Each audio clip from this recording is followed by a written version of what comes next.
Lightspeed LEGO review number 61, set 75015. This nail droid is pretty darn good. I don't think it quite beats the 2009 version, I just slightly prefer the proportions on that one, but it's still fairly close. Here I especially like these ridges at the back made with these bar pieces. It can of course be rolled on the ground, and has a couple of flick-fire missiles, as well as storage for an extra on both sides. For figures, we've got a Geonosis B1. It's a B1 but in dark orange, and yeah, it's good. This is also one of the few times a B1 actually came with a backpack, which is unfathomable nowadays and very uncommon even at the time. Next we have a Phase 1 Clone Trooper, and he's great. He could have used leg printing, which they would eventually introduce. This figure was also the first appearance of the Angry Clone face print, which, appropriate here sure, would go on to be way overused. Finally, Jango Fett is amazing. It took a decade for LEGO to finally remake him, but the wait was definitely worth it. Great prints all around and a fitting face, just phenomenal. Overall, it's a really good set. The tank itself is quite nice and the figure selection is great as well. Finally, at $20 retail, damn, that's actually a pretty fantastic deal. 8 out of 10. Let me know your thoughts below, and like and subscribe for more. Lightspeed LEGO review number 62, set 75017. Dooku's Flitna speeder is quite good and basically identical to the one found in 75012.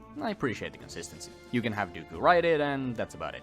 It's nice. The main build is also surprisingly great. Outside, we have a landing pad for the speeder, and inside a bunch of little features. This rock can be swung open, revealing a storage crate inside. These wall ornaments can be launched off, as can this rock. We also have an arm that can be used to make Yoda go absolutely bananas. And lastly, this pillar can be tipped over. For figures, we have olive skin Yoda, in his first appearance in fact. He's great. Next, we have the Count himself, and boy is he fantastic. That face print especially is one of the greatest likenesses to an actor ever. Next, an FA4 pilot droid. Yeah, it's fine. And finally, the Glop Shido of the week. Poggle the Lesser, who's got a phenomenal head mold, and those prints aren't bad either. Also, those Death Star schematics are cool as hell. Overall, it's a great set. The main build is really nice, as it's a speeder, and the figures are nearly perfect, honestly. Lastly, $40 at retail, and that was pretty good too.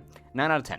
Let me know your thoughts below, and like and subscribe for more. Lightspeed LEGO review number 63, set 8088. The ARC-170 is such a cool ship, and it's honestly kinda crazy LEGO's only ever made 2 of them. This one being the better of the 2, though the 2005 one is no slouch. It has space for 3 figures and an astromech, as you'd expect. The S-foils can of course be deployed. It's a relatively simple but still satisfying mechanism functioning by turning this gear at the back. There are also 2 flick-fire missiles that can be fired by pushing in that same gear. Lastly, the rear guns can swivel and be angled up and down. For figures, we have Captain Jags, the clone pilot responsible for taking down Plo Koon. He's a good figure, I especially like his helmet design. Also included is just an unnamed Phase 2 clone pilot. He's identical to Jag, but with a blander helmet. He's good too. Next is Kit Fisto.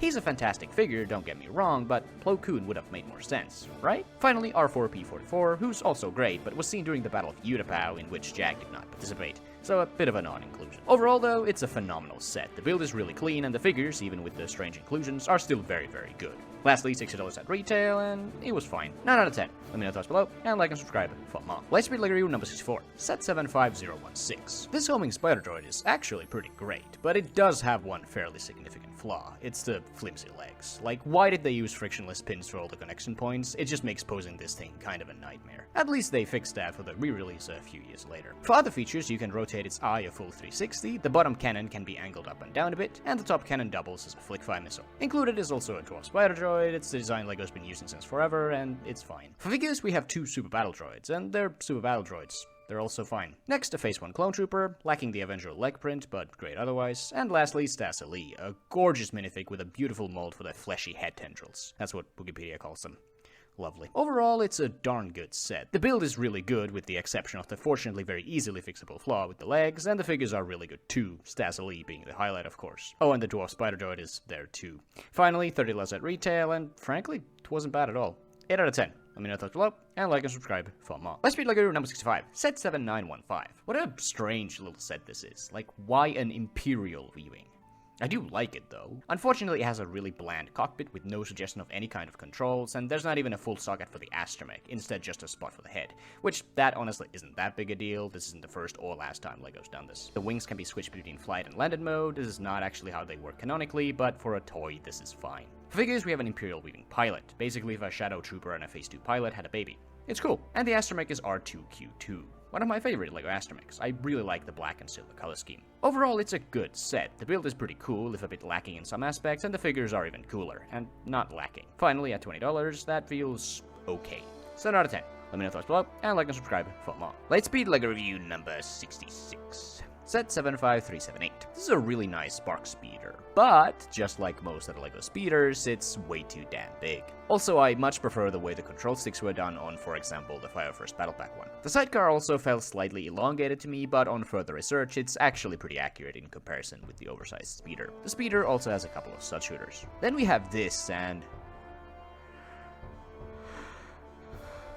it's perfect. For figures, we have two Fire First Troopers, and they're great. I really have no problem with LEGO's current Fire Firsts. Next, we have Killer and Beck, and he's also great. I really like the gold detailing on his neck, and the likeness to Ahmed Best is pretty good too. Lastly, Grogu with his pram. It's Grogu, and the pram is fine. Not as good as the UCS one. Overall, it's a decent enough set. The speeder is nice, if a bit large. The lamppost, memes aside, is a fucking lamppost, and the figures are quite good. At $30 retail, though, that's a bit much. 7 out of 10.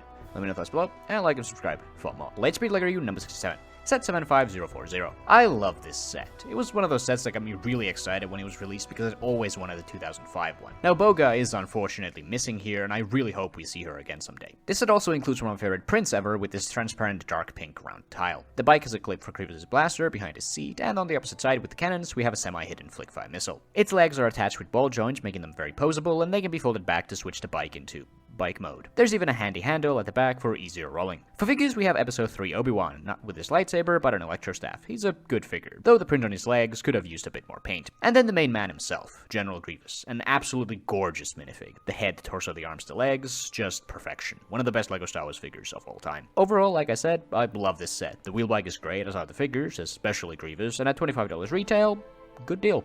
9 out of 10. Let me know thoughts below, and like and subscribe for more. Lightspeed LEGO review number 68. Set 75038. LEGO has made their fair share of Actis class Jedi Interceptors, and though none of them have been quite perfect, this is definitely one of the better, if not the best one. The biggest flaw here being the controls, which are only represented by a single larger sticker. That's a bit lame. Inside the cockpit there are also clips to store Anakin's lightsaber. The ship also has a full socket for the astromech, which is cool, even if it doesn't look the best from underneath. The S-foils can of course be deployed into attack position, and lastly, below the main body, it has a couple of, at the time, newly introduced spring-loaded shooters. For figures, we have Episode 3 Anakin Skywalker with a headset comlink. He's fine. I was actually surprised to learn this is the most modern ROTS Anakin torso that doesn't have the burn marks, which is crazy, and this is only the case because LEGO was lazy with the most recent Interceptor. Next, R2-D2. It's R2. What else is there to really say? Overall, it's a good set. The Interceptor is pretty good, and the figures are perfectly acceptable. Finally, at $25 retail, it was a fair enough deal. 7 out of 10.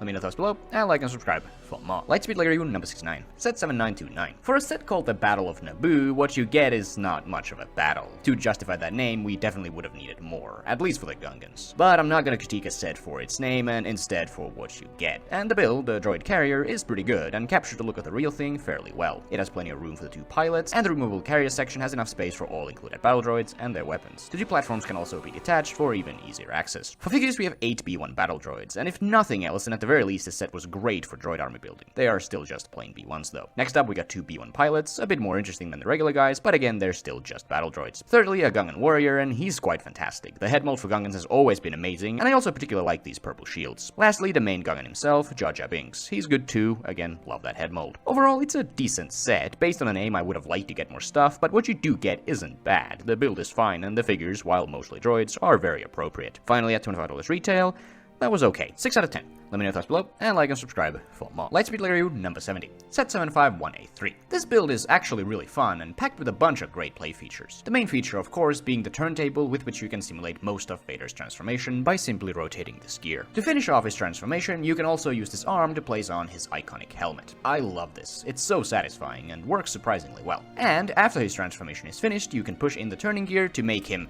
rise.